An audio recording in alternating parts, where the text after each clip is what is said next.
first big question I would like to sort of understand from you, Vidushi, is that according to you, sort of in 2023, as to what you are seeing around yourself, what do you think is the most underrated idea in technology so far? Wow, that's a really tough question, Shrija. Thank you for having me. But um, I really focus more on, what is exciting and what is, which really has big, huge repercussions going forward. So I don't know. I don't give much focus to things that could be, overrated. But yeah, uh, the biggest thing is ChatGPT right now, and is certainly not underrated.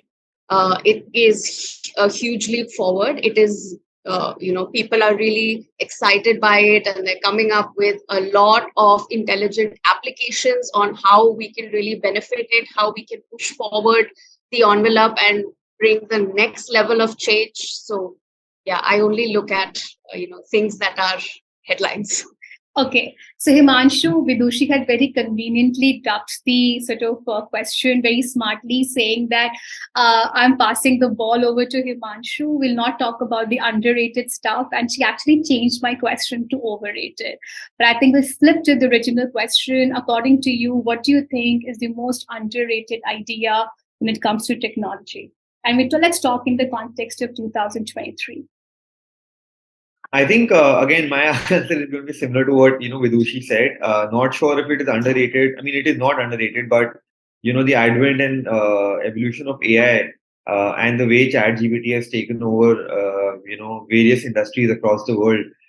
Everyone seems to be talking about its applications. And with OpenAI and ChatGPT, I think it's obviously very evidently very exciting, and everyone's talking about it. But we are yet to see any revolutionary application of it.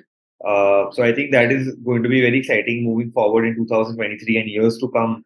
That how are various companies able to leverage that and apply it in a manner which will actually create value, for the users. Vidushi, you had something to say. I didn't agree with Himanshu saying. Okay. No, not at all. Actually, I take back. I did mishear or misinterpret the question. Yes, we do have an underrated technology in my industry, which is the language industry, and that is machine translation. Funnily enough, with large language models and GPT showing their magic and showing their capability, today within my industry, the trust or the excitement for machine translation is surprisingly low, and it has really amazing capability, whether it is in terms of increasing efficiency, reducing costs, bringing about scalability, and really opening up doors of uh, it's changing unfavorable ROIs to really new possibilities for revenue generation, market increasing, but excitement that it should. So yeah, I'll change my answer. Okay, that's sort of well said. So basically machine learning. So do you think, Himanshu, to the point sort of Vidushi just mentioned, that perhaps ChatGPT has kind of stolen away the thunder from machine learning? And so points of you said that you are yet to see revolutionary aspects coming out of ChatGPT yet. I mean, there's so much talk sort of building about ChatGPT, but you're yet to see something revolutionary or path-breaking, at least in your business. Is it safe to say that? And there's more talk than there's more noise than reality. Is that what you're trying to say? Absolutely. I mean, recently, ChatGPT launched, a variant. I mean, where people discovered that they can create itineraries, for any destination around the world, using ChatGPT, and we ourselves have sort of used it here and understand, what exactly is its application. But I think we are a few months away from that yet, and eventually, in the Indian market at least. A user is not going to go online and book a 2.5 lakh rupee vacation. The Indian persona, the consumer persona in India is such that they would want to talk to somebody, that trust deficit is there. And no matter what technology comes in, even if ChatGPT comes in and starts linking APIs from flights, from hotels, a user is not going to go and book. Eventually that brand identity and that trust deficit is there, which is why the market in travel at least is dominated by offline travel agents. But yes, if this is leveraged properly, like we are trying to create an identity builder in our business, we can definitely fast track the process of somebody's holiday planning, and then eventually the bookings can happen offline, the last mile communication through manual intervention, but the process of planning becomes very easy. Okay, so I think Vidushi also let me understand, sort of taking it further from what Himanshu just said, that they have sort of surveyed the market very well. Chat GPT they will use as an enabler, essentially, to sort of build itineraries. But this entire narrative that is coming, that Chat GPT will displace something or will compete with something. Do you think somewhere the conversation needs to shift from competing to complementing? And perhaps that is where we're sort of getting it wrong. I mean, what do you think about that? You've hit the nail on the head, Shrija. So what in our industry, the concept that, the way we try to explain this, having human in the loop. So 100% every leap that tech is making is to make us more efficient, is to make us better, faster, stronger, even cheaper. And it is not with an intent of replacing humans at all. It will replace some of the repetitive, mundane things that we are doing, but we need to realize it's freeing up our time to add more quality, add more value to the final product and deliverable. So, absolutely, we need to shed the fear that this is here to destroy us or take away jobs. It is here to make us better. It is here to free up our time from repetitive, boring work and actually level up ourselves, upskill ourselves. And that is the way we should take it, and shouldn't be doomsayers and reject technology. Okay, so shouldn't be doomsayers and say that everything's going to be replaced by AI. AI should be able to sort of make us more efficient. But tell me one thing, and that's a question I have to ask, because I'm also being bombarded by so much of AI narrative, at least in the daily, maybe some small startup that I have and daily lives that I do. How does one maintain original thinking when everybody around you is talking about AI? Your VC is talking about AI to you on the phone, that Shrija, see, there are various ways you can use AI in your company. Your next competitor is using AI. There are various ways of AI e-commerce, ways to make money in AI e-commerce being thrown at you. People are telling you how do you create an AI chatbot and start selling it. So how does one actually retain original thinking in times of AI? And as founders, how does one do that? I think I'll direct this to you, Himanshu, and then get on to Vidushi, because she's right in the eye of the storm of doing that. Yeah.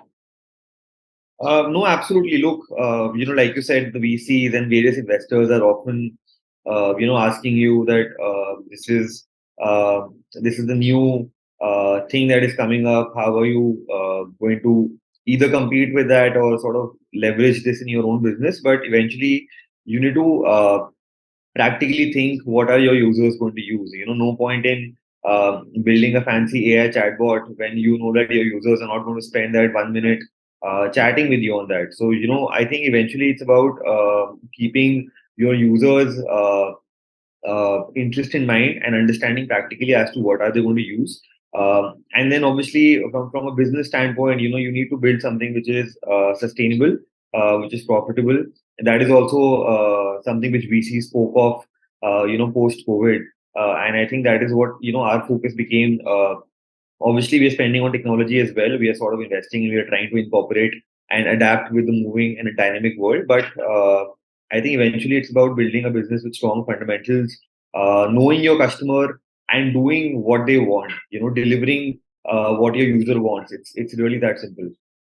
Okay, Vidushi, let me come to you. I think you have a very interesting role to play here, because you come from the pro AI world. For founders like someone like Himanshu, and someone like somebody who just started like a very small company, I mean, how does one resist the temptation of becoming too too AI friendly, if I were to sort of put that, because you will definitely bat for that, right? And how does one really maintain a balance? Because ultimately, from a founder's perspective, these are very difficult asks which technology is throwing at us, right?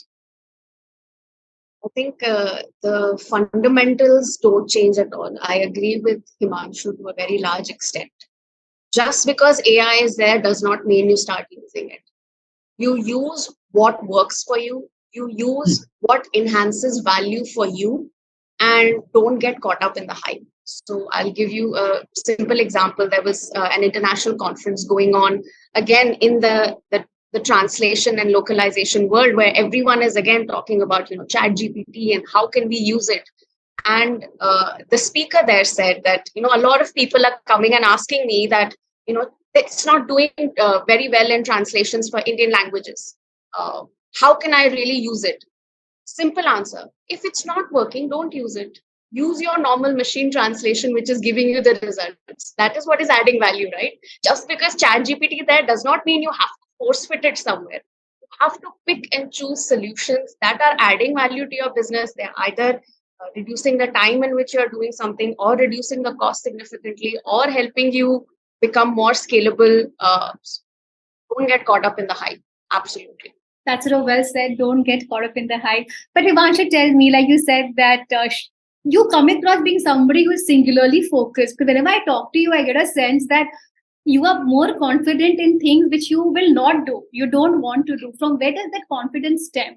Aren't you bombarded by, say, your co-founders or CTOs or investors alike to first use ChatGPT in the company? I mean, how do you resist that temptation? Yeah, we've been doing this for 7 years now, and I think 7 years of running a startup teaches you a lot. I think in the first 4 years, more than knowing what to do, we learned what not to do. I think we've burnt our hands doing a lot of things in the first 4 years. We started gaining some clarity back in 1920, and I think that's when COVID hit, which particularly hit the travel industry very hard. Again, we had to rewind and reset. The entire duration of 18 months was no revenue, zero revenue for us. Our team, went from 30 members to just 6 members, practically overnight. So again, coming out of that, we were lucky. We were among the few lucky ones in the travel industry which made it out of COVID. Many big players, many funded companies, funded by big VCs, unfortunately could not make it. Uh, Coming out of COVID, we had a lot of clarity in terms of what we want to do and how we want to build our business, uh, how we want to attain scale, how we want to build it up slowly, gradually, sustainably. And then obviously, we knew that technology will play a very important part in what we're doing here, because we are trying to consolidate a market which is completely offline. But we can't just introduce a fancy piece of technology and expect users to use it. I think we were very careful with what we were building. We took time. I think we're still building it up. The itinerary builder, the Canva for holiday planning in India is what we are trying to build here. But we're doing it because we know that in a manner which our users will use it, right? So yes, I mean technology for us will be something which will help us scale better, make our processes internally more efficient. If there are 1,000 users coming on the platform on a daily basis, everybody gets what they're looking for. With minimum manual intervention. But yes, I think the focus remains on the users, and we have a lot of clarity now in terms of how we want to build up our business. Okay, that's sort of an honest sort of truth coming out from a founder. Vidushi, I want to come to you. Himanshu used the three words: slowly, gradually, and sustainable. And I think they had kind of a rebirth.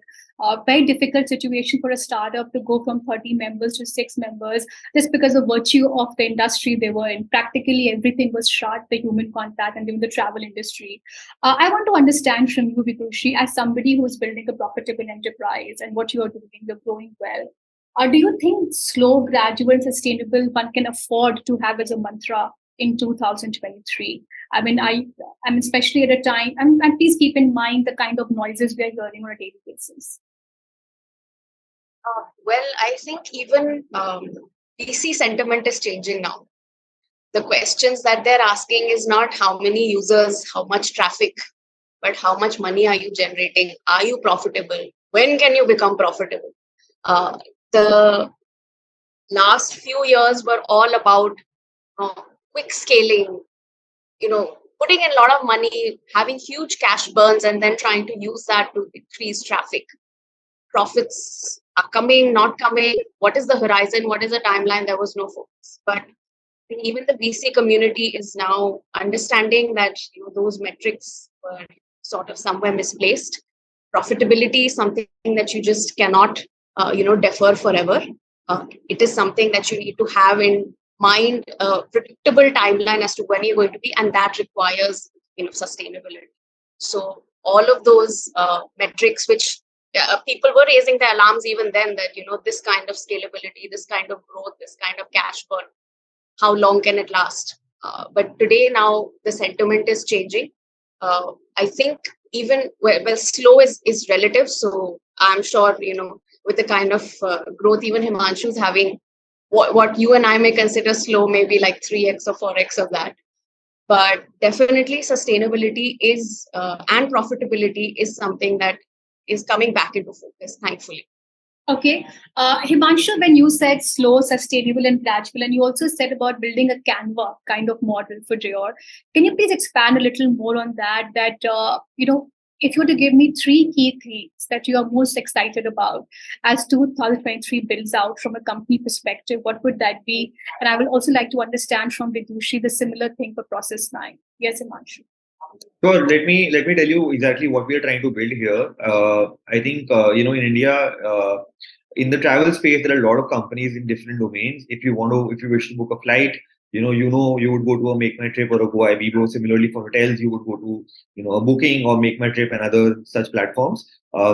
These are transactional purchases, which you will book wherever you're getting it cheaper from. When it comes to booking holidays, a proper holiday package. Especially for an international destination, you're still going to your neighborhood travel agent who will plan it out for you, or you're spending a lot of time online researching on your own and then going to different platforms to book your hotels, flights, activities, so on and so forth. What we're trying to build is a platform where all of this is integrated. You will basically get to plan your entire trip, on one platform. You will basically be asked a series of questions about your likes, dislikes, what are the occasions of traveling, basis on which an itinerary will be recommended to you. And then that itinerary will be completely customizable. If you wish to change a certain activity on day 2, if you wish to change your hotel, you can play around with that. What is exciting about that is, you are recommended an itinerary which is personally curated for you, depending on your interest and the occasion on which you're traveling. And secondly, you're going to get live pricing, right? The various APIs for flights, for hotels, for activities is going to be linked. In real time, you will get to know that my itinerary to Turkey for 9 nights, 10 days is going to cost so and so. If I change my hotels from a 3-star to a 4-star, it's going to cost so and so. And then eventually you can just speak to one of our destination experts and book it, because we realize that people are not just going to book it immediately online. There is going to be a certain degree of conversation which will happen at the last mile. But yes, I think the real-time pricing, the real-time inventory, and the personalization and curation of the itinerary is what is the most exciting about it. Because if you go to a travel agent today, you will either be given the same vanilla itinerary that he's giving to everybody else, because the travel agent obviously has limited scale, or you will have to wait, for a day or two if you have certain special requests or a certain special property in mind, or a certain special activity in mind. So we're completely eliminating that. I mean, you're going to get it real time with live pricing, which is actually bookable at that very moment. So basically, personalization, integration, and customization. These are the Absolutely. 3 key words if you're building it out. But tell me one thing, you used it of start your conversation saying this, that mostly people go to an offline agent for booking holidays. But I'm not necessarily sure about, are you targeting people like us, 30, 35, or are you targeting maybe like my parents? But because they are perhaps more likely to go to an offline agent. So what is your sweet spot? Because I think just because the market has just so many players, I'm sure all of you have your sweet spots there. So are you targeting a subcategory, or are you targeting like the millennials? Who are you targeting here? Good question, Srija. I think we're targeting So our core community is centered around millennials. When we started our brand, we were basically the entrant in the domestic market. We were introducing some exciting community trips. A bike trip to Ladakh, a road trip to Bhutan, so on and so forth, which involved a lot of millennials in booking those trips with us. What we eventually realized was that a millennial is spending a lot of his disposable income on travel and experiences. He does not want to save that money. B, they are very aspirational. So, they also want to travel, to all those Instagram worthy places. They also want to plan a trip for their parents, right? They also want to, in today's time, it is also cool for a millennial to book a Char Dham Yatra for his parents because he feels that my parents, want to go for that. So he will book a fancy helicopter ride, Char Dham Yatra, which will cost 2 to 2.5 lakh rupees, and that is something which he knows that he wants to spend for his parents. How much of the market share, if I were to ask you? So number one, like Make My Trip or Go IBGO. I mean, where are you on the pecking order right now? I mean, do you have a standing in 1 to 10, or are you still getting there? Look, I mean, absolutely not. If you ask me if you have a standing in front of Make My Trip or Go IBGO, but travel in India is a $10 billion market, the holiday segment. Make My Trip and IBGO are focused solely on flights and hotels. More than 90% of their business is still coming from flights and hotels because that involves very little manual intervention. It is all technology driven and they can scale it up very well. And they are competing to capture the market space in that, right? They are not really focused on the holiday space. They're not spending time there. We, on the other hand, are doing something which is more difficult, which involves more manual intervention, which involves more planning, more curation, more personalization. So it's a $10 billion market, right? Obviously, we are a very, very small drop in the ocean, but the opportunities are endless. I mean, the fact that 80% of this market is still offline and dominated by travel agents. Legacy companies like Thomas Cook, Vina World. I think it gives us a lot of opportunity to come in as a millennial-centric Uber brand, which is going to let millennials plan their trip on their own terms and book it. So obviously we are starting out, but I think the numbers are exciting. We are growing very rapidly. I think our year-on-year growth is very exciting. The numbers are strong, and we're only looking to build from here. So, like, what is your revenue? Like, have you reached the 3-digit mark? Like, have you reached 100 crore? I mean, like, do you think you have reached there in revenues? Our aspiration and our goal is to reach 100 CR ARR in about 18 months.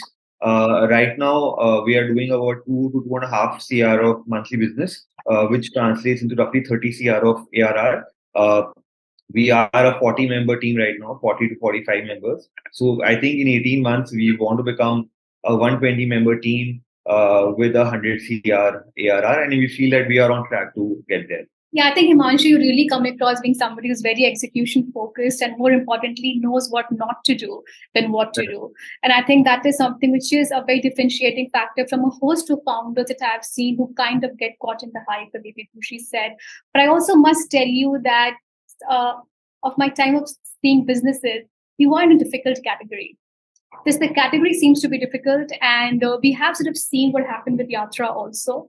And it's just that some categories are very difficult just by virtue of the number 1, the number 2, the number 3, and the number 4 being there. But I do feel that your game on execution and I think a very laser sharp focus on your target cohort are the differentiating factors. My last question to you, Himanshu, what happens if tomorrow Make My Trip decides to take these elements of personalization, curation, integration, because they're a very large canvas? Do you think that somewhere there's an option for you guys to be bought by them?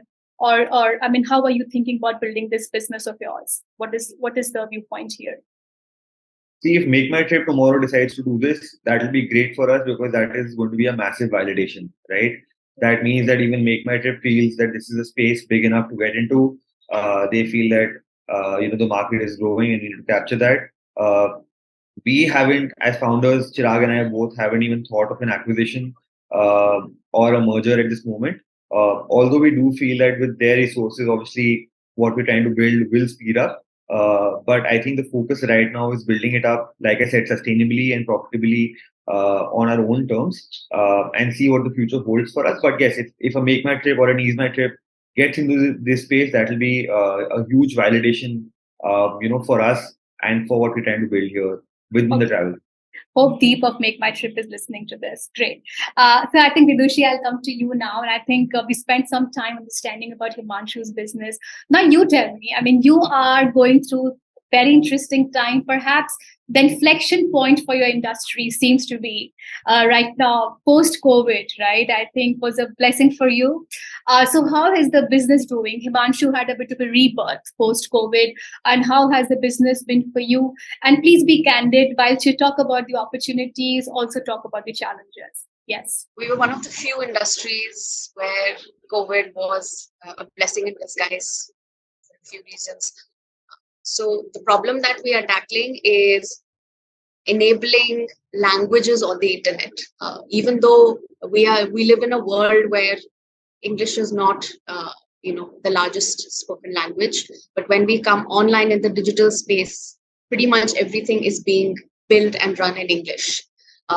This sharp contrast is what we are trying to bridge through technology solutions. So we're primarily working with enterprises and online businesses to make it very, very simple for them to convert their entire digital presence, their digital avatar, whether it's bots, their chatbots, voice bots, websites, app, and convert it into practically any language of the world without really redesigning, re-engineering, redeveloping, or making any major changes to their business as usual.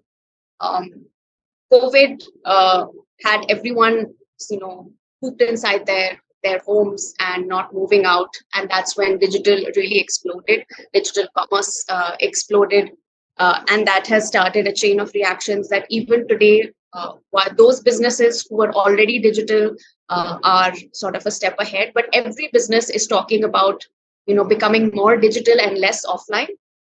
Now, the first disadvantage that they will get with that, of course, it comes with many advantages, but the first disadvantage is they have that they lose that language touch that they have with their customers. You enter an offline store in Gujarat, the store manager will speak to you in Gujarati.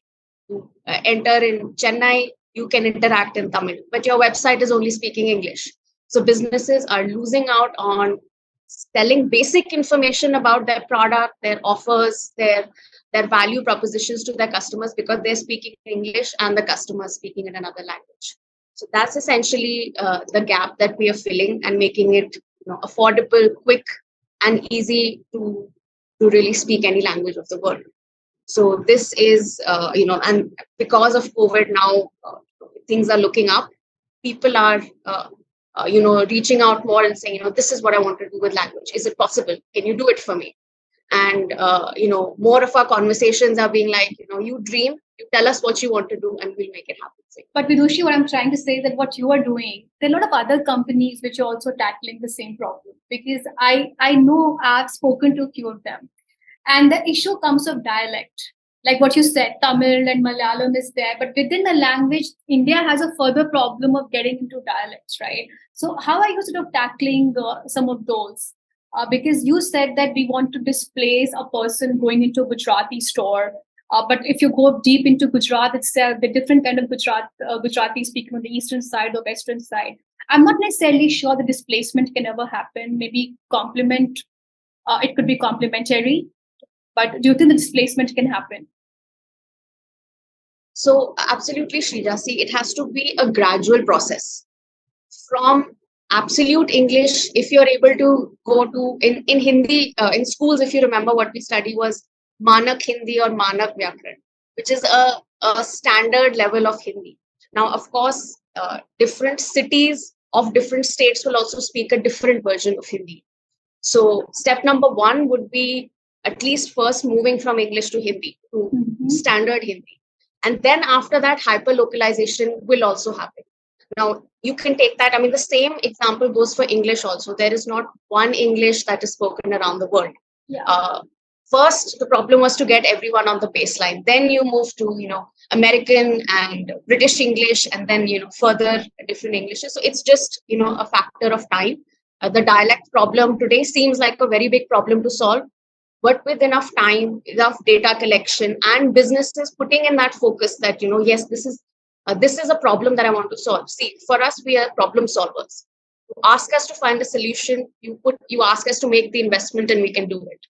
But if you're solving a problem that's not that's not really worth solving, or that people don't really are not willing to put the money for, then of course that gets on the back burner. So it's a matter of time, and it's a matter of how valuable is the problem for a business to solve.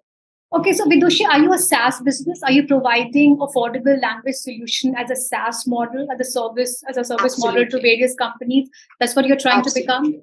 Okay. Correct. How capital intensive is the business? For us, it is because we're building tech. A lot of it, you require very specialized developers, access to GPUs, and well, hopefully when they become more accessible, even TPUs, large bandwidth to come up with the technology. But then for our end customers, we make it very low on capital, just OpEx, because that is what makes sense for them. So for us, while capital costs may be high, but we don't push any of that to our customers. There are no license fees or no one-time large investments. It's pay per use. It's pay per use. Okay. So how is the revenue run rate till now? Yeah. Well, without going into any numbers specifically, post-COVID has definitely seen growth for us. We are very lucky to call ourselves profitable. This is something that, especially for a capital-intensive business like us, was not easy to achieve in the start of the journey. But today we have reached that space, and since the awareness or the importance of languages is growing, because a lot of the big brands that we have worked with are finally coming out with the positive, stories and the kind of traffic and business that they're able to add by just adding a few more Indian languages. So the sentiment towards it is changing for the better, and things are looking great. Okay, so Himanshu said 100 crores in 18 months ARR. What would that number be for you? Oh, no, well, fingers crossed. We'd love to be those numbers, but it's a while for us to reach there. It's a while for you to reach there. Okay. What about the fundraising planning for both of you? How soon is the fundraising on the horizon? Himanshu, now that you're getting into a profitable and sustainable way of working, do you think that you could defer your fundraising, or is the fundraising has to be on the cards because you're investing so heavily in technology? If in terms of, if you talk about a run rate, I think we're pretty comfortable there. We don't need to raise funds at the moment, at least for the next 18 months. And we are not actively looking out right now. But I think, Chirag, my partner, is who looks at investor relations and fundraising, and we've been getting a lot of inbound interest. So obviously there are conversations happening because, in this market, you can't possibly say no to capital. I think it's more important to get the right investor on board who understands what we're building here and how we want to build it. So we are very comfortable there, but yes, some conversations are going on because, like you said, we want to make certain investments in technology to enhance it, and we also want to try some experiments, which we are sort of holding back on right now because we want to build it the right way. But with more capital infusion, there are certain things which we can speed up, and that is why we are in conversations with a few investors who have shown interest in the business. So you want basically money in the bank for experimentation, while the business should be funded by the revenues, business as usual. Absolutely. Even today, all our business costs are covered by our business. It's funded by our own business. Investor money is only used for expansion plans and technology enhancements. We are not using investor money, to pay off our salaries or to cover our marketing expenses. That is all covered internally by our business. Okay. Vidushi, I have to come to you. You must be getting a huge amount of inbound interest from investors. I'm imagining, just given the entire conversation, machine learning, digitization, and you also said the digital transformation has happened in a lot of companies. So how is the fundraising planning for you, and how is that anytime soon? How does that look like for you? Well, I guess yes. By towards the end of this financial year or the next financial year, we will make this an active priority for us. While for now, we too are cash flow positive, so it's not really a burning need. But definitely, this is something, and I completely echo what Himanshu said, that any additional investment that should come should only be for the newer initiatives. And for us now, after having put a lot of deep focus on the India market, I think the same technology, because our technology is language agnostic, our focus is now going to be shifting outwards to Europe and the Americas, and that's where we would like to put our additional funds. Okay, Himanshu, an expansion plan for you, like go taking it to Asia Pacific, your product. Can you do that, or are you very focused on India? Because India is such a huge exploding market. Very focused on India right now. We do get referrals, so people from Middle East and some part of Europe have booked with us. But we are completely focused on the Indian market. Like you said, Indian market is growing and it's very exciting for us. So yes, for the foreseeable future, we're focusing only on the Indian market. See, both of you are in very different aspects of technology. Vidushi is so B2B. You are building a consumer-facing business. Ultimately, you would want to be in countries and markets which have large population and high disposable income. But for Vidushi, she wants to do business with more and more companies and organizations and make them more. She's into the language transformation business, and you are in the business of giving experiences. Yes. Right. Great. So I think I really enjoyed my conversation with both of you, really trying to understand the flavor of the business, expansion plans. But let's also talk a little about where do we go from here as founders. Okay, it's a very important conversation. 2023. It really sort of began with a very sort of morose kind of environment, if I have to use that word, just because this entire language, which sort of media also likes to use about startup winter, the funding has dried down.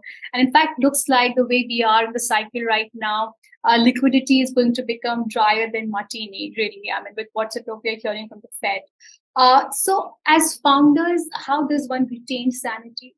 How does one stay away from this constant sort of obsession with the competition? And number three is the most important. How does one believe in himself and herself when nobody is believing in you? I think I just want to understand the founder's mind on these three facets because they're very important. Because some of us are really going through this on a daily basis. So I would like to sort of begin with Vidushi and then come on to Himanshu. Yeah. Funding winter is not a good news for especially a market like India, where there was a time when just anyone and everyone, just with an idea, you were getting access to a lot of funding without knowing when you can actually get a product in the market. However, fortunately for us, we're not in a situation where we can't sustain ourselves. So while we understand that the VC sentiments are changing, but we are seeing a positive in that. And the positive is that now the funding conversations that are happening are based on the real metrics as to how sustainable is your business. Are you, what are your profits? Where exactly and how exactly are you going to use this money? So all of those questions, they are coming back to what the basics should be. So we're seeing the positive in that. How to stay motivated? I think as a founder, this is something you just have to know and believe in yourself, because otherwise you can't make it happen. You can't. It is a lonely journey, no doubt. And at such a time, having co-founders is a real blessing. I think, I hope Chirag will also echo on that. And I have the good fortune of having a very, very supportive founding team who really is with you. There are going to be good days. There are going to be bad days. You can only hope that, the good outnumber the bad. But your core team, your co-founders are the ones who help you keep going and of course, believe in yourself. To keep remembering that, why you started this, what was the reason behind it. Sometimes in the daily rigmaroles and, burning this fire or solving that problem, tend to forget that. But you have to, at the end of the day, keep remembering that, and that is what helps you move forward. And I Okay. forgot the third question that you asked. I think you covered it. I come to Himanshu now. Okay. Yeah, Himanshu, what about you? No, I mean, like Vidushi said, obviously, with the dried up funding, it's obviously not a good spot to be in. But luckily for us also, we've planned it in a manner where, we can sustain ourselves, for the foreseeable future. Again, the business ethics and fundamentals are strong, so we are confident on that front as well. Uh, so, I mean, with funding or without funding, we are very confident about achieving our targets that we have set internally for the next 2 years. And again, as far as the motivation is concerned, what keeps you going? Like you said, uh, like Vidushi said, you have to have a very strong founding team. And we also are blessed to have a core team which has been with us for years. They also believe in this mission that we are trying to do as firmly as we do. And I think that is very important. You can't build up something on your own. You need a core team which believes in the mission as much as, which is as crazy as you, and want to build it up that, as badly as you do. So, and as founders, you can't help but obsess over the competition. You can't help but obsess over what is going on in the market. Uh, you can't help but be negative on a daily basis as to worry about revenue and investors and 10 other things that are happening in the business. But I think the larger picture has to be kept in mind of what you're trying to build here. Sometimes you get too caught up in day to day, but when you sit back and you wonder and look at the larger picture, I think that really puts things into perspective, and that really keeps you going. In terms of what you want to build. Okay. Thanks for the time and energy to this conversation. And I'm very sure that the next time I talk to both of you, Vidushi must have fundraised, and perhaps Himanshu would have told me that Shrija have already sort of crossed the 100 CR ARR revenue mark. I wish both of you very best on your journeys. And the time I see you next, goodbye and good luck. Thank you so much for having us, and amen. Thank you. Thank you for having us, and all the best, Vidushi, for what you're building. And wish you all the success.